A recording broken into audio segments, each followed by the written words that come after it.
I spent a lot of time even, just teaching actors about the lens and understanding what the lens is.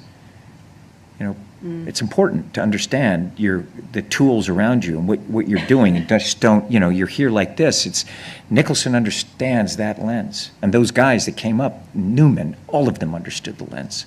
It's like understanding the stage as an actor, on stage. But a lot of artists it's not taught in film school to understand what the lens is and what to do and why the eye movements and not the eye movements, the eyebrows or the breath, and recognize what effect that has.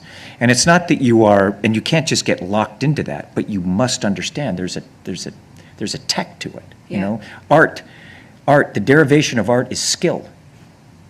It's not, there's a skill to that, and there's a skill to performing in the various, and stage is different than movies, and movies are different than television, but you could see Nicholson, he understood it so well, the stillness, and what he knew, the power of that character. And when you see him, he just started to grip that hat, and he was looking for a center, and you could feel his voice start to relax, and his face start to relax, and you could feel the energy that he was going, and he just centered it and just throwing just lasers as the film went on. And he knew what he was doing, and he was absolutely correct. And every actor, when you're working with them, that they understand their art form to that degree. You spend time, I always tell actors, spend time in the editing room, produce a movie and really understand and study movies, study old movies, study new movies, recognize what the composition is giving you, from comedy to drama, know what those lenses are, and know how to use it to your benefit.